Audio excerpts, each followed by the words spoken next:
Bienvenue sur cette vidéo où on va parler de comment aller courir te fera glow up, parce que oui, aller courir te fera glow up, à condition que tu agisses, parce que sinon tu auras juste les infos en tête et tu vas pas glow up comme ça. On va séparer cette vidéo en deux points. Donc premièrement, il y aura le point un peu mental qui va changer dans ta tête et qui te fera glow up, oui, c'est pas que le physique. Et il y aura aussi qui te fera glow up physiquement, juste en allant courir. Donc pour commencer, on va commencer avec l'aspect bonheur, donc on va voir ce qui va changer dans ta personnalité. Après être allé courir, tu auras une sensation de bien-être, pour aucune raison. Il y a une raison, c'est les hormones. Ton corps, il aura sécrété à fond de l'endorphine, donc l'hormone du bonheur. Courir, ça augmentera aussi ta confiance en soi, parce que quand tu iras courir, ce sera pas agréable, que ce soit les premières fois ou les dernières fois, à part si c'est vraiment ta passion. Aller courir, ce sera pas si agréable que ça, hein. Pendant, tu sues comme un chien, tu respires comme un chien. Par contre, une fois que c'est fini, là, tu te sens fier de toi. Tu regardes ce que t'as fait, t'es vraiment heureux de ce que t'as fait. Réellement, t'accumules ça, ce petit sentiment où t'es fier de toi chaque jour, mais ça va juste construire ta confiance en soi. Ça va être génial. Tu peux pas faire mieux. Pour continuer le catalogue de bonnes nouvelles, aller courir, ça réduira ton stress. Si chaque jour tu te prends ton petit shoot d'hormones apaisantes là, même si c'est que temporaire, et t'as enfin un moment où ta charge mentale elle disparaît et juste tu te sens bien.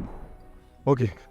Donc là, je viens de finir de faire 6-7 km, un truc comme ça. C'est peut-être pas énorme, mais en vrai, ça suffit, hein. Je fais ça 3 fois par semaine. Tous les bienfaits que j'ai dit dans la vidéo, tu les as. Donc globalement, tu les as. C'est vraiment pas facile pendant de pas lâcher tout ça. Heureusement qu'il y a la musique pour aider à tenir. Pendant, tu respirais plus fort que ma grand-mère sous oxygénateur. C'était compliqué.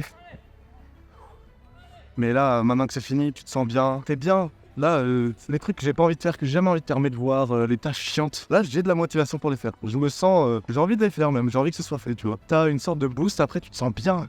Je me sens bien, et en plus après il y a la douche qui enchaîne, ça va faire super du bien. Maintenant qu'on a fait tout ce qui était aspect psychique, on va passer à l'aspect physique. Ok, avant de parler beauté, on va parler santé. Ça préserve ta santé. Tes organes vieillissent mieux, ton physique vieillit mieux, tes articulations vieillissent mieux. En gros, ton corps vieillit mieux. Et ça te permettra de vivre plus longtemps. Il y a une étude qui a été menée par la revue britannique The Lancet sur le sujet. Sur 4000 volontaires, il y avait ceux qui pratiquaient du sport et ceux qui n'en pratiquaient pas. Et on a étudié toute leur vie. Tous ceux qui faisaient du sport systématiquement augmentaient leur espérance de vie de 3 ans en moyenne. Tu sais ce que c'est 3 ans? Qu'est-ce que tu as le temps de faire en 3 ans? Je sais pas, 3 ans de ta vie, mec, va courir. Est-ce que tu veux mourir dans un lit d'hôpital après avoir tout fait pendant 10 ans, des traitements, des machins, t'es branché là comme un débile? Non. Ce que t'as envie, c'est de mourir péniblement vieux, en bonne santé, dans ton sommeil, dans ton lit, à côté de ta femme. Arrête de manger mal, etc. Juste va courir, rien que ça. Là, on rentre dans le vif du sujet. Déjà, ta jawline. Tu vas perdre du gras au niveau du visage. Ça va te rendre plus beau. T'auras une jawline bien définie, mon gars. T'auras enfin une jawline incroyable avec laquelle tu pourras tout trancher. Pour prouver tout ça, j'ai pris une photo de moi avant d'être parti courir et après être parti courir. Tu vas voir la différence sur le visage, elle est juste folle. Ensuite, ton cardio. Travaille ton cardio, t'améliores ton cardio, hein. Le cœur, c'est un muscle. Plus il pompe, mieux c'est pour ton corps. Et le jour où tu te feras poursuivre par un loup, tu seras bien content de pouvoir lui échapper parce que t'as pas eu de point de côté plutôt que de te faire bouffer le mollet. Si ça veut dire un point très important pour la plupart d'entre vous, le poids. Aller courir te fera perdre du poids parce que ça va créer tout simplement un déficit calorique. T'imagines une balance imaginaire. Donc là, c'est ce que tu manges, là, c'est ce que tu dépenses en faisant du sport. Si tu manges plus que ce que tu dépenses en faisant du sport, bah tu grossis. Par contre, si tu rajoutes une activité sportive, hop, peut stagner ton poids. Si tu fais encore plus de sport, tu peux même maigrir ou même tu peux manger un peu moins. Bon, c'est le principe de la sèche après. Et si tu veux ni stagner, ni perdre du poids, tu peux juste aller à la salle, supplément prise de masse.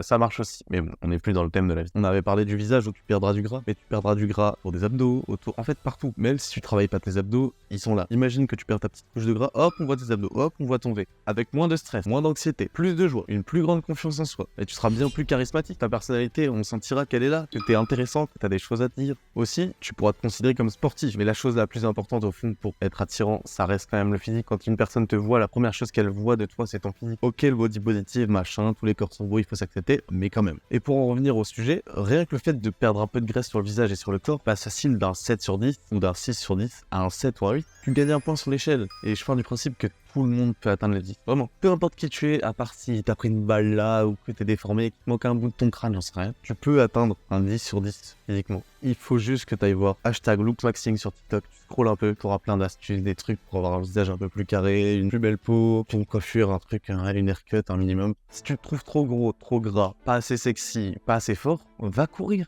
Enfile tes chaussures de running maintenant, tu sors de chez toi, tu ouvres la porte, tu cours, tu mets des petites musiques, et après tu reviens, t'es essoufflé, tu prends ta douche. Voilà. Arrivé ici, il y aura qu'environ 10% des gens qui prendront leurs chaussures et qui iront dehors. C'est la stat. En général, il y en a vraiment que 10% qui le font.